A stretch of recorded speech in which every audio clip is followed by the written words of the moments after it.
Feasibility 851, turn right, heading 180. Order 14 Papa, turn right 245, report localizer established. Hey everyone, it's been a while. In fact, it was actually April when I released the very first episode to the How to Start Your Own Airline series. Long story short, things got in the way and I didn't have the time to put in hours of research. However, you all did seem to enjoy the first episode, so here, at long last, is the second one. Seeming it's been quite a while since episode 1, I'll just do a brief recap detailing what I discussed in that episode. If you're interested in seeing the first episode on a whole, please don't hesitate to click on the card in the top right and then come back to this video, as I know potentially a lot of you may not have been watching the channel back then, but you are of course now. In episode 1, I discussed market demand on a whole, giving an in-depth analysis in the location where growth is forecasted. After much discussion, we did work out that Asia was a location that was thriving and is set to grow much quicker than any other continent in the next 20 years. This video will act as an interesting video on deciding where to operate after analysing the market demand.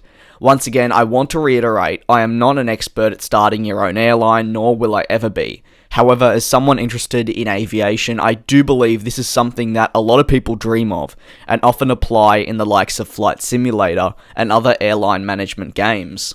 Let's begin though. When analysing the market demand, you will obviously come to the decision that one area is growing quicker than the other. In this case, it is Asia. However, to best match my knowledge, we'll be saying that this carrier will be set up within Australia. The first thing you need to do before selecting a name is actually conduct a feasibility study. What is a feasibility study though? It's a comprehensive report that examines in detail the 5 frames of analysis of a given project. It also takes into consideration the 4 Ps, its risks and its constraints, calendar, costs and norms of quality. The goal is to determine whether the project should go ahead, be redesigned or else abandoned altogether. Before we can do anything, we need to do this. It's no use ordering 7 A330neos before you conduct this study, because at the end of the day, you may realise that it isn't feasible for you to actually launch operations. So let's do this together. Currently, there are what could be argued 4 major Australian airlines operating domestic and internationally. This includes Qantas, Virgin Australia, Jetstar, and Tiger Air. However, branching off from these, there are also regional operators that put their aircraft between services that you wouldn't see the likes of Qantas do. These include Air North, Fly Corporate, Fly Pelican, Sharp Airlines, and more. In addition, Australia also boasts a number of subsidiary cargo airlines, or just standalone cargo airlines for that matter. They're not huge, but they certainly can be seen throughout. This includes Qantas Freight, Toll Aviation, Express Freighters Australia, Cobham Aviation Services Australia, and a few more. So if you're wanting to start either a passenger airline or a freight airline, or maybe even both, we can see that it is quite packed. But in comparison to countries like the United States and then areas like Europe, it isn't truly. And with Australia's growth, there is still an opportunity for a new airline to come through, but it needs to be done right, and that's the key. So we've begun our feasibility study looking at other airlines in the Australian aviation sector. Next, we need to understand where we want this airline of ours to operate. Do we want it to be strictly a domestic airline, maybe an international airline, or simply a regional airline? There are quite a lot of options here, and often your decision will come from where there is a gap in the market, simply where you believe your airline could slot in perfectly. You heard me say earlier that the Asian market for the next 20 years will overtake the United States and continue to grow at rapid rates with the need for more planes, more services, more cabin crew, more pilots, and so on. A fantastic idea which we're going to implement in this video or series is putting this airline on services throughout Asia. As for domestically, that is something which I'd say we could wait on now. Of course, the airline we're currently doing a feasibility study on would likely fail in today's market, but nevertheless, this is definitely just hypothetically. With operations now decided, it's time to study who our competitors are. We outlined all the Australian airlines, but there are actually a host of Asian ones that we haven't even taken into account. For instance, if we want to operate from Sydney to Hong Kong, there are quite a few other flights that we'd be competing with. At the time of writing this particular script, it's 5:55 PM on Tuesday the 18th of September 2018. Now in the air right now is a Qantas 747 flight, QF127 from Sydney to Hong Kong, a Qantas A330 flight, QF117 from Sydney to Hong Kong, one Virgin Australia flight, VA83 from Sydney to Hong Kong, that's with the A330-200. Finally, there are two Cathay Pacific 777 flights, CX100 and CX162 from Sydney to Hong Kong. Now, this is only taking into account the Sydney to Hong Kong service. There are other destinations like Beijing, Tokyo, and a whole lot more from different airports like Brisbane and Melbourne, and we can start counting up more airlines that you will be competing with. I've just used Hong Kong as an example here because it is quite a popular stopover location and a popular destination in general to head to. So obviously there is quite a lot of competition in place, and actually very good competition for that matter too. Cathay Pacific and Qantas both have excellent cabin products, and are a part of the established One World Alliance, an alliance which has obviously done very well for itself. This can be identified therefore as a threat, and your next move is to work out how to plan to combat this threat.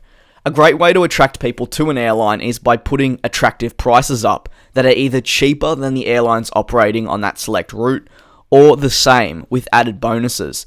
For instance, Wi-Fi, maybe meals, but it does all depend in that regard because you have to take into account if you are going to be losing money through lowering the price just a little bit.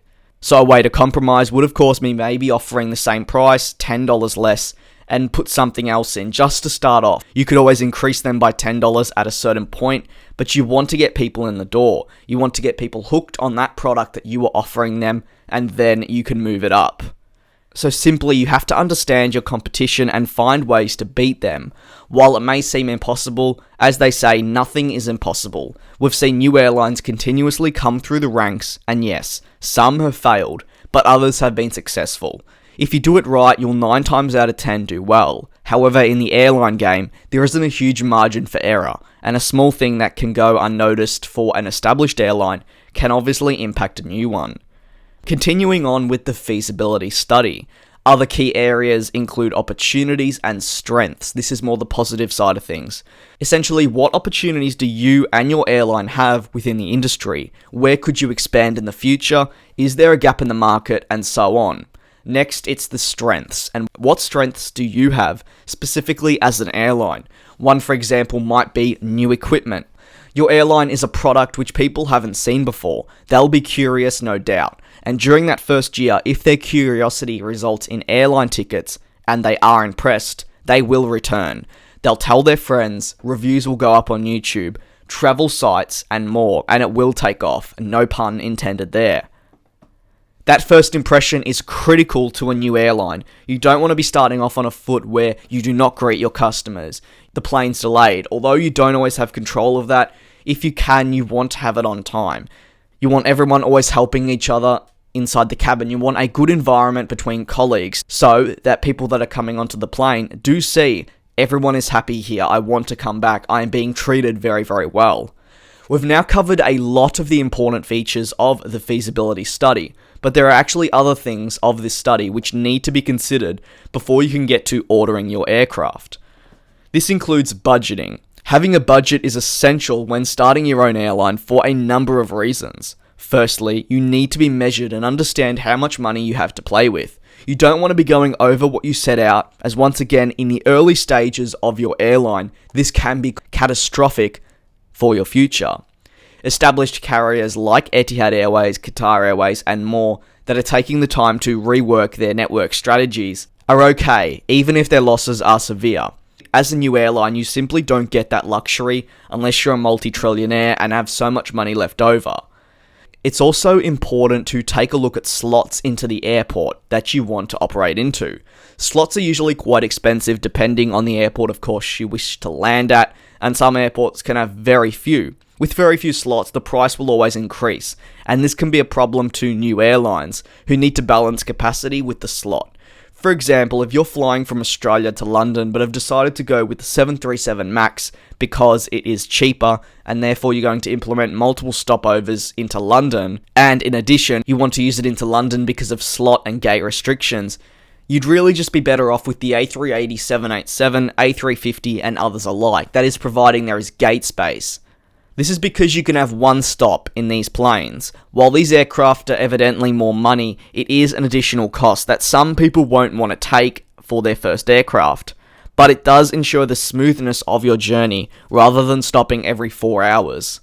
That's going to conclude the second episode of the How to Start Your Own Airline series. I really hope you did enjoy it. It's been quite a while since I made the first episode, but I do want to say this series is here to stay, and I've already begun work on episode 3, where we'll be discussing aircraft, choosing an aircraft, what the advantages and disadvantages to them are, and more. So once again, thank you very much for tuning into this video, and I look forward to you all joining me in the next one. Race all of these broken dreams in flight, and we'll fly.